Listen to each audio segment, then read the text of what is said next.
Civil engineering competitive exam preparation பண்ணிக்கிட்டு இருக்கக்கூடிய நண்பர்கள் அனைவருக்கும் வணக்கம். நேற்று காம்பனன்ட்ஸ் ஆஃப் சிமெண்ட் கிளிங்கர் பற்றி ஒரு வீடியோ பார்த்தோம், ஞாபகம் இருக்கா?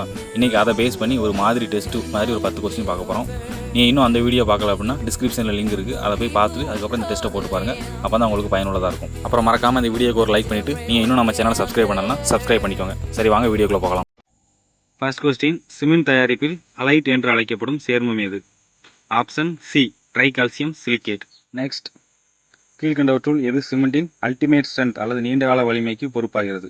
Option B, C2S, di calcium silicate. Next question, சிமெண்டில் ஃப்ளாஷ் ஷெட் ஏற்படுவதற்கான காரணமான வேதிப்பொருள் எது? Option D, tri calcium aluminate. இதுதான் குயிக் செட்டிங் ஆகிறதுக்கு பயன்படுது. நெக்ஸ்ட் கொஸ்டின், சிமெண்டிற்கு அதன் நிறத்தை கொடுப்பதில் முக்கிய பங்கு வகிக்கும் பாக்ஸ் சேர்மம் எது?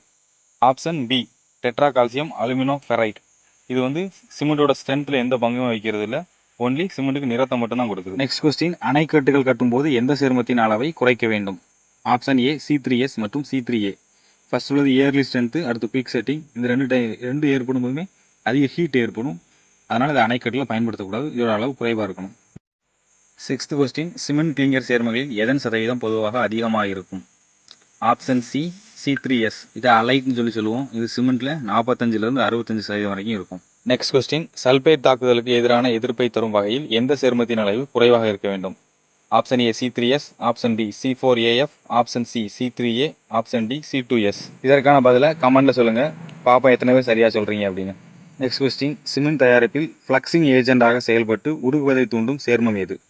சரியான பதில் ஆப்ஷன் டி, C4AF. இந்த டெட்ரா கால்சியம் அலுமினோ ஃபெரைட் அப்படிங்கிறது ஸ்ட்ரென்த்தில் எந்த விதமான ஒரு பங்களிப்புமே செய்கிறது கிடையாது.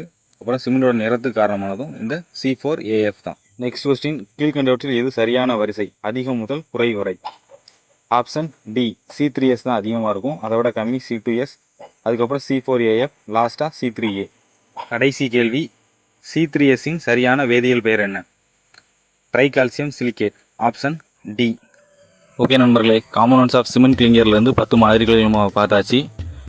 இது உங்களுக்கு பயனுள்ளதாக இருந்திருக்குன்னு சொல்லி நம்புகிறேன். உங்களுக்கு இந்த வீடியோ பிடிச்சிருந்தா லைக் பண்ணுங்கள். அப்புறம் இது போல் நிறைய ஷார்ட்ஸுக்கு நம்ம சேனலை சப்ஸ்கிரைப் பண்ணி வச்சுக்கோங்க. நம்ம சேனலில் போடக்கூடிய எல்லா டாபிக்ஸுமே ப்ரீவியஸ் இயரில் TNPSC AE அப்புறம் RRB JEயில் கேட்கப்படக்கூடிய மாதிரி கேள்விகளை பார்த்து அது ரிலேட்டிவ் டாபிக்ஸை மட்டும்தான் எடுத்து போடுறோம். அதனால் எல்லாமே முக்கியமானது தான்.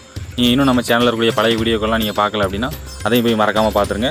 உங்களோட காம்படிட்டிவ் எக்ஸாமுக்கு கண்டிப்பாக அது உதவியாக இருக்கும். மீண்டும் தேர்விற்கு பயன்படும் ஒரு முக்கியமான வீடியோவோட நாளை உங்களை சந்திக்கிறேன். நன்றி.